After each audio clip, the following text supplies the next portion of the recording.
Please welcome the CEO of AutoCamp, Neil Dipaola, in conversation with Skift Senior Hospitality Editor, Sean O'Neill. So I wanted to start off by congratulating for being so far-sighted, because it was more than 8 years ago that you co-founded AutoCamp, and so many of the issues of consumer behavior that we're talking about today that are affecting the larger hospitality industry were trends that you sort of anticipated back then. And so this is a very visual product, so maybe if we could bring up some images of AutoCamp, and while we're doing that, talk to me a bit. What's the elevator pitch for anyone here who doesn't know what AutoCamp does? Sure. So AutoCamp is a platform for outdoor lodging and experiences. We've got national parks across the country and beautiful areas for outdoor recreation, but there aren't a lot of great accommodation options. You've got motels on one side, which can be scary sometimes, and you've got camping, which is a lot of work. It takes a lot of preparation and time, and camping is a polarizing word for many people. So AutoCamp seeks to kind of bring the best of the boutique hotel world with nice comfy beds and linens. And yeah, we're talking real, so it's Tempur-Pedic mattresses, very strong Wi-Fi, good coffee. This is true glamping, right? We don't like to use the word glamping. We prefer outdoor lodging and outdoor hospitality. I think glamping doesn't really, it sort of refers to the cottage industry that we saw sort of 20, 30 years ago, where people were starting to sort of elevate the experience of camping into kind of what it's evolved into today. Okay, well, let's build on that, because there are going to be some people in the audience that are going to be skeptical that this is something that has legs post-pandemic. Some people, they hear about this, they think, okay, Airstreams in national parks, that's just a pandemic pop, and then, so why is it you feel that there's great supply-demand trends going forward? Well, when we conceptualized the business plan, we were coming out of the Great Recession and the bubble, the real estate bubble that had burst, and we were looking back at the trends at national park visitation, for example, all the way back to the Great Depression. And over the 10 years, the Great Depression from 1929 to 1939, there was a five-fold increase in visitation at the national parks. Back to the Great Recession, 40% increase in visitation at the national parks.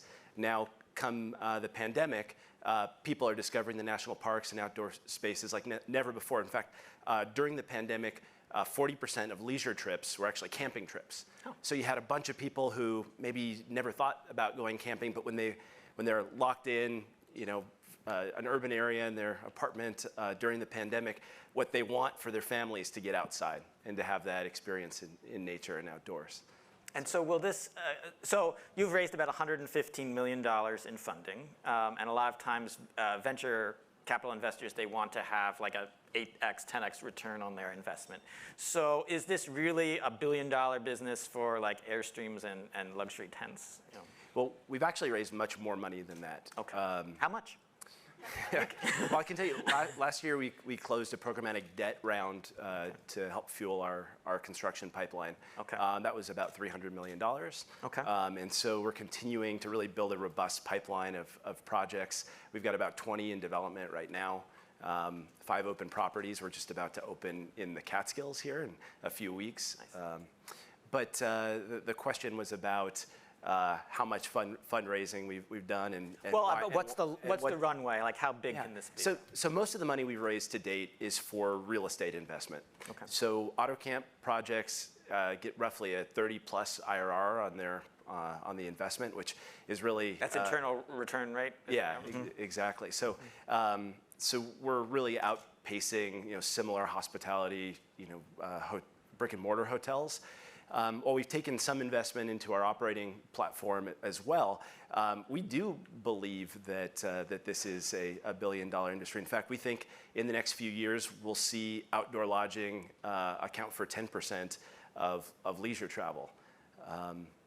So we're really excited to be the leader in that space. That's excellent. So I was skittish when I met my man who became my husband. He wanted to go glamping on an early trip, and I was like, I'm not going to spend my vacation time and my money living like a homeless person, and that did not go down well. And so I had to commit. I had to do it. So then our company did a glamping trip. We went out to East Hamptons. Rained on the first day. no coffee in the morning, couldn't dry out my clothes. So for customers like me who are finicky, like, how is it that you sort of have service recovery? How do you make sure you get those intangibles right? Because if you have team meetings from the Googles and Deloittes that are trying to maybe explore this, how do you make sure that you're executing? Yeah. Well, we do see in a lot of relationships where one person is really gung-ho on getting outdoors and wants to do a 10-mile hike, and the other person in the relationship is not so inclined. Right. They want to kind of hang out, have a cup of coffee, and sort of have just a tidbit of the outdoors, just a little bite-sized experience. And so we really think there's something for everyone, and an AutoCamp does try to provide, if you want to read a book and hang out on a hammock in a pine tree grove, you can do that in an AutoCamp. Mm-hmm. But if you want to go for a big hike, we give you all the information and support you need to go be a real trailblazer. And we find that in those relationships where there's a lot of polarization about the outdoor experience in camping, people find a happy middle ground at AutoCamp. And we've got just all the comfort that you'd expect in a hotel. So how do you translate like the lobby experience of a traditional hotel to the outdoors? Yeah, so we work with some of the best architects in the world to design our clubhouses.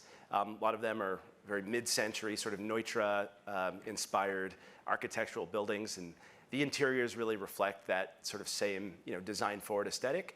And we're really trying to create a dichotomy between the outdoors, which we keep very natural at the AutoCamp properties, and the indoors, which are man-made. At the same time, we're trying to take cues from the local environment. In a redwood forest, we might use some redwood in the design of the building, and concrete and other natural materials that are going to sort of reflect an age and weather over time, and be sort of a bastion of civility in an otherwise wild environment. And so you can come into the clubhouse and get a barista poured espresso shot, latte. You can get advice from our experts on the best hike and the best gear. You can buy a Patagonia jacket that you might have forgotten to bring when the weather turns inclement on your adventure. You can get a glass of wine. There's a lot of amenities in the clubhouse for rainy days, like board games and other things like that. So you have the option of being very social and having that interactive experience and meeting other guests, both around our communal campfire and in our clubhouse. And then if you and your special someone or family want to have a private experience, you can go back to your unit and have your own fire experience at your own fire pit. So it sounds like there's a lot of intangibles that are part of the brand promise. So we've heard from other companies like Selena is a hospitality brand, and they try to track, how many friendships are made during the time a person has stayed. Do you have any ways of sort of like checking to see and measure for the brand promise? Sure. Yeah, so our brand promise is to connect people with the environment and each other. And we want to do that in an authentic way, which is giving people all the ingredients that they need. I talked about that fire pit experience. I have really warm memories from my youth going on camping trips with my parents and my brothers, and the feeling of being around the fire and the warmth and love and storytelling and laughter, it's really memorable. And I think we've got ingrained in all of us sort of a deep want for that campfire experience. So no matter how you feel about camping, most people agree that sitting around a campfire, roasting a s'more, having some warm bourbon or a glass of wine is a really great experience, and a lot of incredible conversations and memories come from that. So the way that we gauge, objectively our guest experience is through our Net Promoter Score. Okay. We have a Net Promoter Score for our guests and for our team members. First and foremost, if our team members are loving their adventure, loving being part of our team, then the guests are going to see that. They're going to feel that our team really loves being outdoors. And we really try to hire first for people who have an affinity for the outdoors. So we're not looking for people who have a background in the hospitality industry. We're looking for people who are really passionate about their outdoor pursuit. And then from that, it's kind of the heart of the innkeeper, sharing that love for the outdoors with others. And it really builds in a real sense of authenticity with our guests. So we have an industry-leading Net Promoter Score that's above 70%. 70% is very impressive as a Net Promoter Score. So we have a video that sort of touches on the experiences. It's so visual. Maybe we can bring that up. AutoCamp Russian River, AutoCamp Yosemite, AutoCamp Cape Cod, We all originally look at AutoCamp and what strikes you is, hey, outdoor hospitality. That to me is like what really spoke to me about working at AutoCamp is getting more people outside and having new ways to experience the outdoors. I think it's important to cultivate that because you protect what you love. This planet needs protection now more than ever. We have to take care of it. We are custodians of this area. I prefer being outdoors than being inside any day of the week. And I hear that value being brought up daily. It's so fun to come to work every Monday and then see on our AutoCamp adventure log all the cool things that everyone experienced over the weekend. That's the camaraderie that is such a joy to create.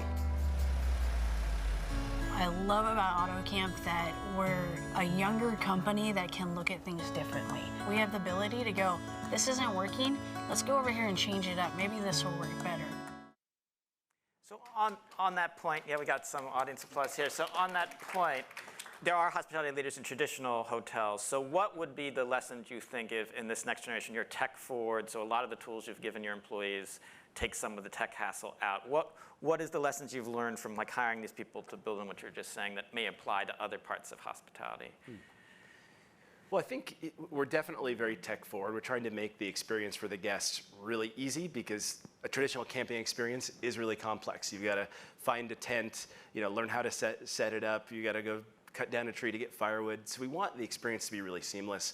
And so if you want to go camping on a Friday with your family, you can just go on our app-based website on your phone and just push one button and you've got instant camping. You don't have to stop at an REI store or do a bunch of prep. You just come to our property and you get that kind of that essence of camping. But as it goes with technology, we also think that the analog part of the experience is really, really important. Mm-hmm. And so I heard some conversation, in the earlier panels about, all the tech that's being integrated. And we actually try to remove tech and give guests an opportunity to do things in an old-fashioned or analog way. Like one of the most popular amenities at AutoCamp had been the juice your own orange juice in the morning. So we've got a great sort of breakfast bar, but kids and their parents loved cutting oranges and putting them in an old-fashioned juicer and squeezing it. So I think we're both trying to find team members who can kind of help guests do it themselves and kind of help give them the tools to learn some of these new skills, but also make the experience really simple and easy and seamless, which is really what the platform is all about. So I guess I'd extract from that two lessons. One is that there is this segment of customer that is willing to have, like, they want experience, but they want to have it be easier, but not like be completely handheld, like have coddled.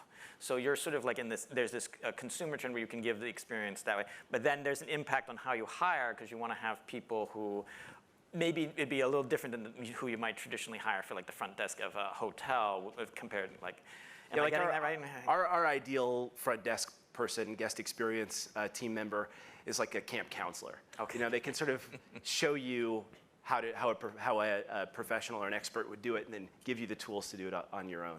Okay. And so we've really leaned into this service light model where we try to educate the guests on a variety of different topics from sustainability, kind of local flora and fauna. We have campfire programming every night. So all of our team members are trained in the local environmental context. And we also bring in park rangers from the national parks, experts on astronomy to do campfire programming. And it is authentic by design because you're outdoors and you're experiencing nature in a really real way with your family and loved ones. Okay. Is there, I guess I would have a sort of a question on whether you have any other brands, you're going to do any kind of expansion? Yeah, so we're growing very, very quickly. And as we saw in the pandemic, the demand is far outpacing the supply of the product that we offer. So we have 20 properties that are in development right now. And we're really focused on how we can bring the sort of outdoor experience to more and more people and make the access to outdoor places easier. And so, yeah, later this year, we'll have some exciting announcements about some new brand extensions so that we can continue to grow our platform quickly and scale up. We really envision a platform where we have multiple brands that hit people at their point and comfort in the outdoors. So maybe when when someone's young and coming out of college, they want a more rustic, roughing it adventure experience. And then later when they've got a family, they want something like AutoCamp that has sort of that comfort and design component. And then maybe later in life, or when they've saved up some more money, they can have a really bespoke, high-touch outdoor experience, sort of like what Amman is offering with some of their new products. So look for some exciting announcements from our team later this year. And you're North America only, or are you heading overseas? We see huge opportunity in Asia, Japan in particular. We've actually signed one of our first international management contracts, so cool. There'll be another announcement later this year about that. And we do think, I think it's sort of a universal truth that humans love and need to be outdoors. And in the world that we're living in today, we're so consumed with technology, we're so zoomed out that we need a little microdose of the outdoors, even if it's just for a day or two. My joke is like when I talk to people, where did you go this weekend to stare at your phone, I'm wondering, as a last question, sort of a thought leadership question. So before you were at AutoCamp, you did award-winning work in net zero buildings and a lot of sustainability projects. So we have a lot of hotel investors and owners attending the event and listening online. So as we heard from Hilda earlier, there is sort of like this 3 steps forward, 2 steps back, kind of push on toward environment. Do you have advice or guidance on how hoteliers should think about this? Because a lot of them might think that's a tomorrow project. I've got too many fires to put out now. Well, what you're describing is sort of a full belly phenomenon. That's how it's referred to in kind of environmental science, where when there's wars being fought, when there are pandemics, when there is economic strife, people don't think about the environment and the impact. But once all those issues are sort of solved, people start sort of rekindling their environmental values and worrying about the outdoors. And so I think, I don't think it's any longer a debate about whether we're doing damage to the outdoors, whether we're in the midst of climate change. I think that's a given for most people. And so no matter what side of the spectrum you're on, if you're an environmentalist or a business person, I think the line is starting to blur between the two. And so if you're on one side or the other, you're probably on the wrong side if you're not in the middle as you think about these things. So it does make economic sense if you're thinking about the long term, because there's costs to your business if you're operating a hotel that might not hit your P&L immediately, but they will in the long term. So I think, if you care about the long-term sustainability of your business and your kids, then you're going to be thinking about ways that you can, remove single-use plastics from your properties. You're going to be thinking about, putting solar on and energy storage onto your buildings so that you can reduce your need to be on the grid. So there's a lot of things that don't cost a lot of money or that are just good business decisions that are going to help us move more towards sustainability. I'm glad we touched on that. We don't have much ESG in this program, so I appreciate that. Thank you so much, Neil. Congratulations again. My pleasure. Really enjoyed this.